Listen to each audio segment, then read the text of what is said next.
So అంటే నాకు అనిపించింది ఏంటంటే ఇది బొమ్మరిల్లు భాస్కర్ గారి సినిమానా లేకపోతే సిద్ధు మార్క్ సినిమానా అనిపించింది. అండ్ ఎక్కడ కూడా భాస్కర్ గారి సినిమా ఇలా ఉంటుందా అన్న డౌట్ కూడా వచ్చింది.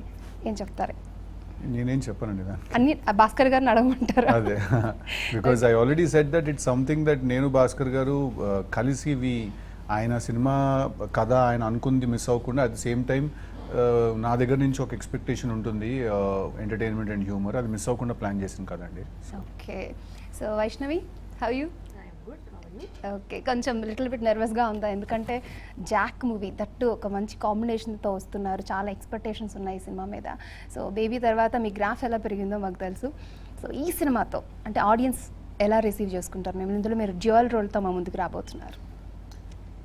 మీరు టెన్షన్ ఉందా అని అడిగి ఆఫ్ కోర్స్ ఉంది, but good tension to have అంటాను నేను. ఓకే, ఈ క్యారెక్టర్ చాలా ఇంట్రెస్టింగ్గా చాలా ఫన్గా త్రూఅవుట్ ద ఫిలిం ఉంటుంది. I'm excited. Okay, compare to you ఆయన చాలా సీనియర్ అండ్ అలాగే రైటర్, మంచి టైమింగ్. సో ఆయనతో వర్క్ చేసేటప్పుడు వాట్ యూ లెర్న్, ఏం నేర్చుకున్నారు? చాలా అండి. అంటే ఫస్ట్ ఆఫ్ ఆల్ నేను ఇద్దరు సీన్ చేస్తున్నప్పుడు మోస్ట్ ఆఫ్ ద టైం నేను నా డైలాగ్స్ మర్చిపోయి నేను ఆయనే చూస్తూ ఉంటాను.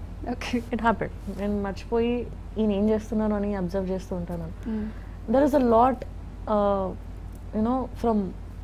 There is a lot in him to learn.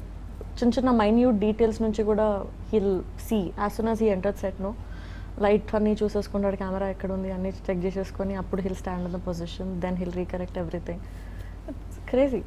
ఆయన డెడికేషన్ నాకు ఎవ్రీ సీన్లో ఎవ్రీ డే నాకు సెట్లో కనిపిస్తూనే ఉంటుంది. ఓకే, ఆయనలో మీకు నచ్చిన పాయింట్ ఏంటి? The way he improvise everything okay, or the way he do it.